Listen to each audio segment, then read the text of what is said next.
Olá, Itavuano. Nesse bimestre, no primeiro, no segundo e no terceiro, nós tivemos muitas matérias, mas que, se você parar para pensar, uma está interligada à outra, né? E na nossa aula de hoje, nós vamos complementar a aula sobre consumismo. Lembra que nós falamos sobre o ter?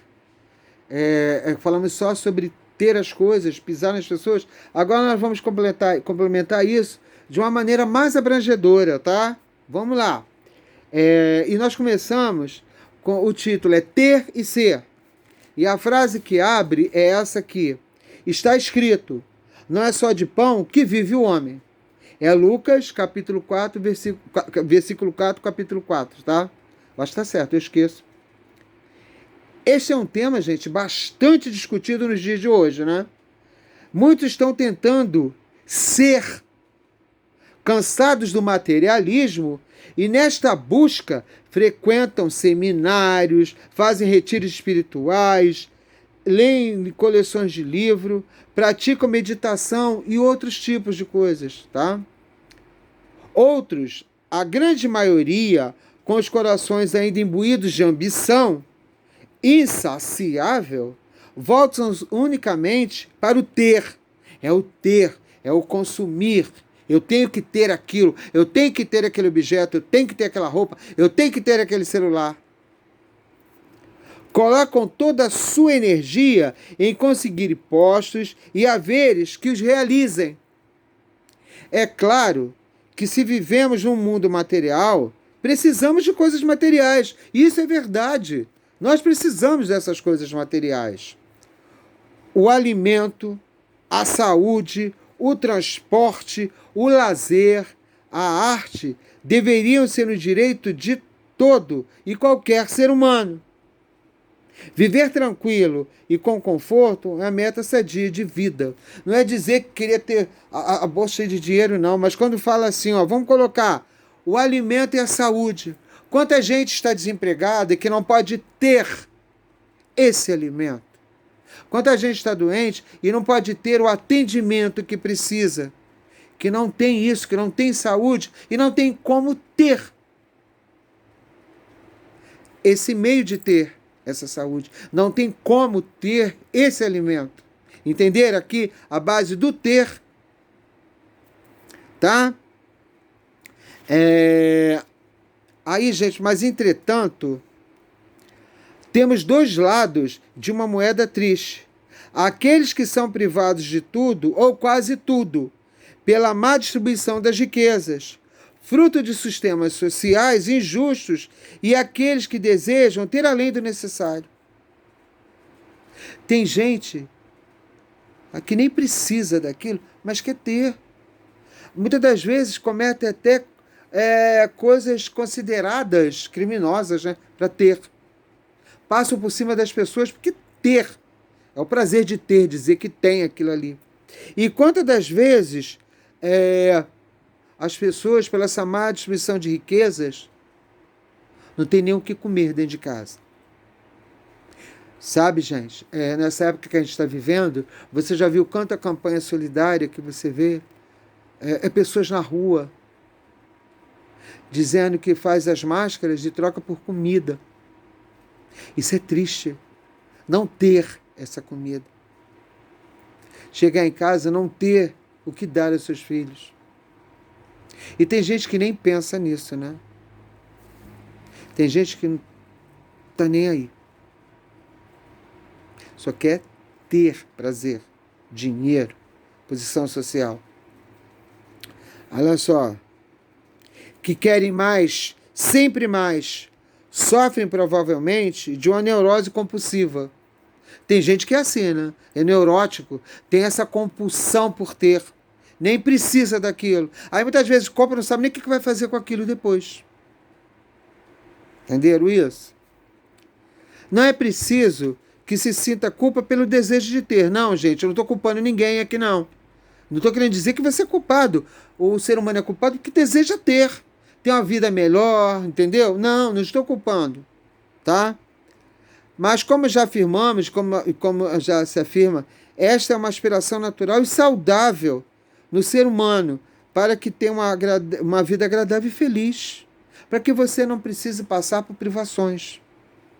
Tá? Que você tenha o necessário, é claro. A necessidade de ter passa a ser uma doença em nível pessoal, exatamente quando se torna um objetivo em si. A pessoa só pensa em ter. Tá? Ela só pensa em ter.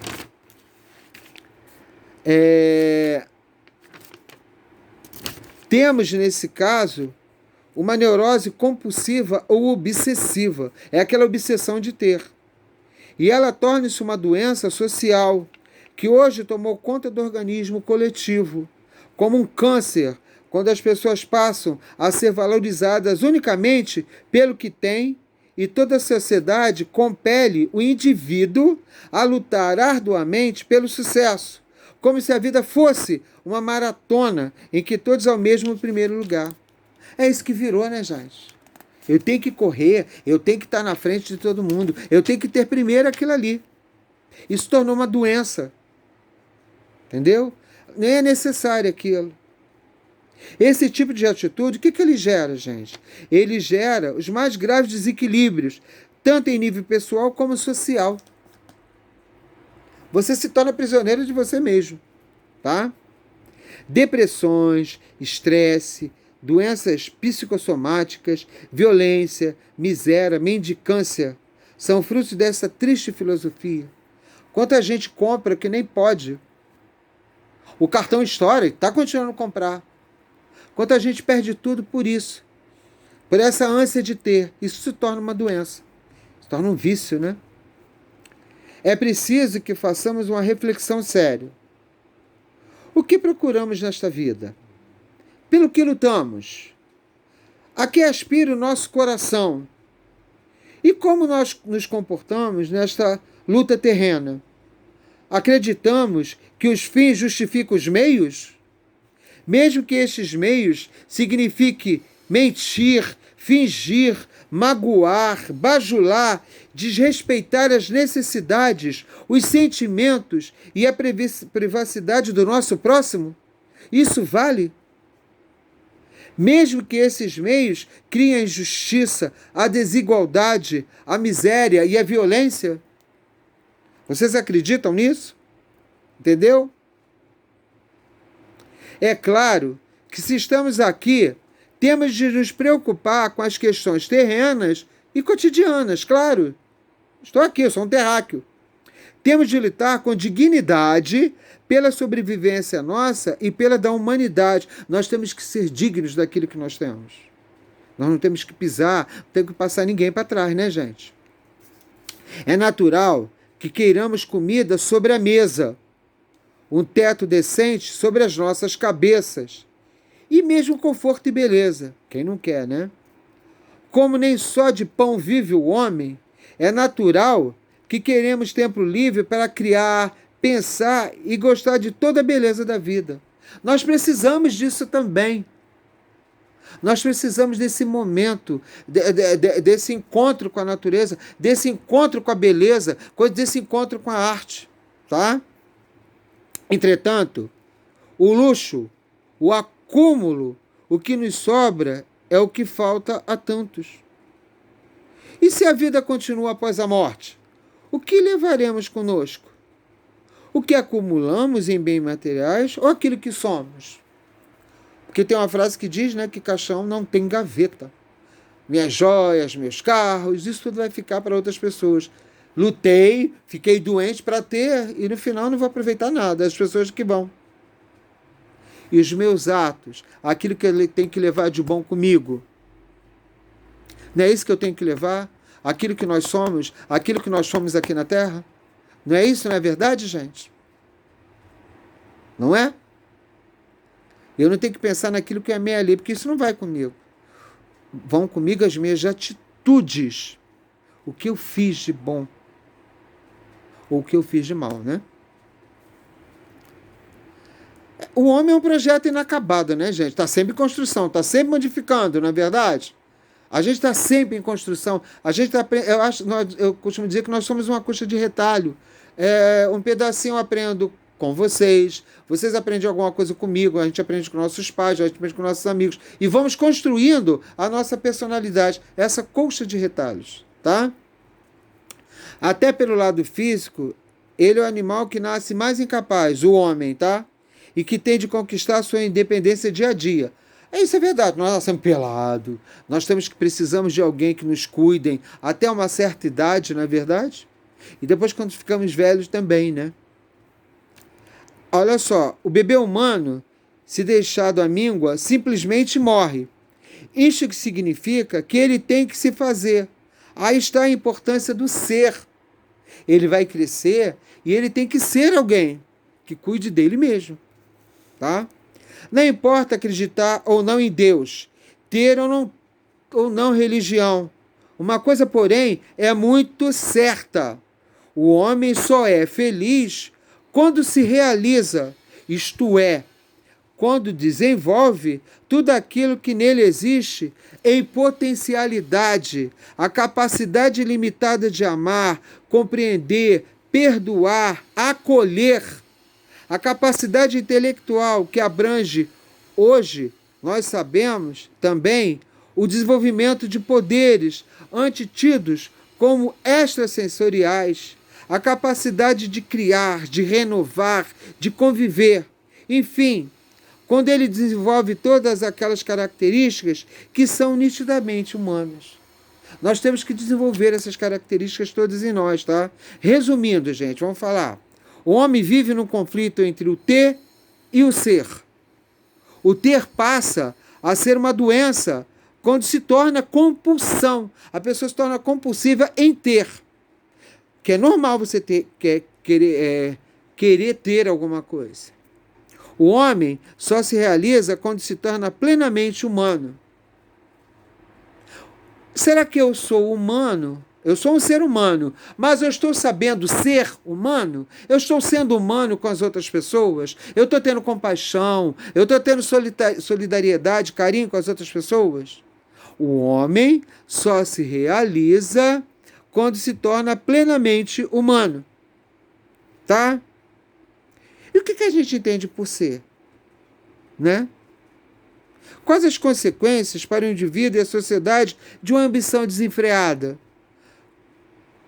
Qual a sua posição em relação a isso? Né? E, gente, eu vou passar um texto para vocês agora que fala sobre isso, tá? Procure entendê-lo. A árvore oca, ela era uma árvore alta e imponente, destacava-se em toda a floresta. As outras olhavam-na com inveja, imaginando-a bela e forte. Ela, porém, sentia-se por vezes cansada de tanto manter-se erguida. Olhava, não sem tristeza, as suas pequenas companheiras, lá por baixo, com seus galhos se enroscando e abrigando pequenos animais e viajantes cansados. Um dia, uma tempestade horrível tomou conta da floresta. O vento uivava, bravio, vergando os galhos flexíveis das pequenas árvores e, por vezes, até seus próprios troncos. Todas pareciam empenhadas em uma dança louca e macabra. De repente, a grande árvore, que a todos parecia assistir impassível, parte-se e cai ao chão. E logo que a chuva passa, todos se preocupam em assistir ao triste espetáculo. Aquela árvore, tão linda e orgulhosa, estava agora sobre o chão, com seu tronco partido em dois, deixando visível uma dura realidade. Era oca, completamente oca. As pequenas árvores confabulam estupefatas. Ela que parecia tão forte e cheia de vida. Deus meu, como é possível? Olham-na com pena, satisfeitas consigo mesmas. Depois, passa a discutir se deve abandoná-la e deixá-la morrer em paz, ou se deverão protegê-la, pois quem sabe ainda haveria alguma seiva que a faria reviver. Lembrando-se do desdém com que ela as olhava antes, e olhando-se de novo, e olham-na de novo, ali tão desvalida, resolve então protegê-la. Depois, o inverno rigoroso se abate sobre a floresta. A vida parecia ter abandonado a tudo e a todos. Um belo dia, um sol radiante aparece, pássaros cantando e voejando atarantados, pequenos animais surgindo daqui e dali, as flores se abrindo, os brotos rompendo a terra, uma festa de cores e sons. E eis que, como num passe de mágica, um tímido galinho aparece naquele tronco mutilado. Todos olham fascinados. É a árvore que revive. É o eterno milagre da vida que se renova. Maria Luísa Silveira Teles, tá? Então, gente, ela se achava superior a todo mundo, né? Ela era grande, frondosa, mas por dentro era oca. No momento que ela cai, ela percebe que ela é igual a todo mundo, ela ficou menor do que as outras. E ela se dá outra chance. A vida renova de uma maneira diferente naquele galinho que está surgindo nela. Tá? E é isso que a gente tem que parar. Parar, a gente quer ter as coisas. Mas será que vale a pena chegar a se tornar doente, chegar a humilhar, a pisar, a brigar com as pessoas para ter aquilo que você quer? Pense nisso, tá, gente?